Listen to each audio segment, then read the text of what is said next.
দেখা গৈছে পূব মাছৰত গৰাখহনীয়াৰ সংহাৰৰ ৰূপ ধাৰণ কৰিছে। কিমান বছৰৰ পৰা আৰু কিমান পৰিয়ালৰ ক্ষতি হৈছে? প্ৰায় মানে 20 বছৰ ধৰি মানে গৰাখহনীয়াত কবলত পৰিছোঁ আমি।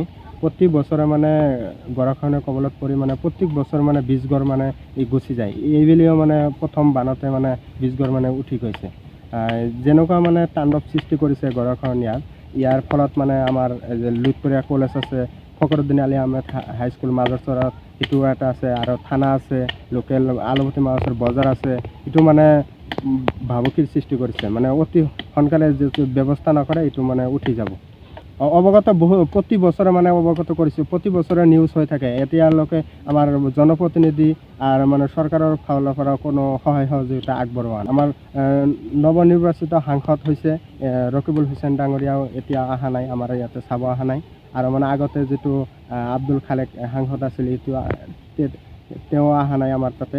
আমাৰ শ্বেৰমান আলী আহমেদ বিধায়ক আছে, বিধায়কো অহা নাই।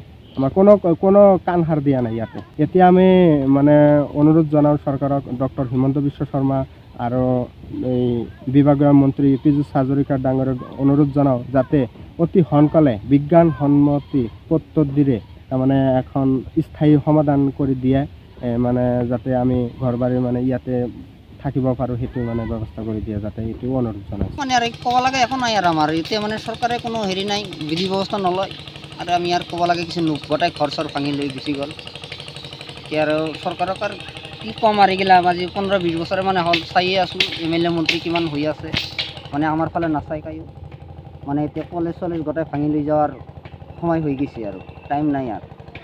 এতিয়া আমাৰো থাকাৰ জেগা নোহোৱা হৈ গৈছে, গোটাই নদী হৈ গ'ল। এতিয়া মোটামুটি 20-25 ঘৰমান গুচি গ'ল। প্ৰতি বছৰে এনেকুৱা প্ৰতি বছৰে যাই আছে। নাই শ্বেৰমান আলী এতিয়া আপোনাৰ এতিয়া খালি তাৰ হেৰি থেকে মনগুৰি থেকে সিটো চাইডত কৰি আছে, আমাৰ ইফালে নাহে। বাঘবৰ হ'লে কি হ'ব, আমাৰ ইফালে নাহে আজিকালি।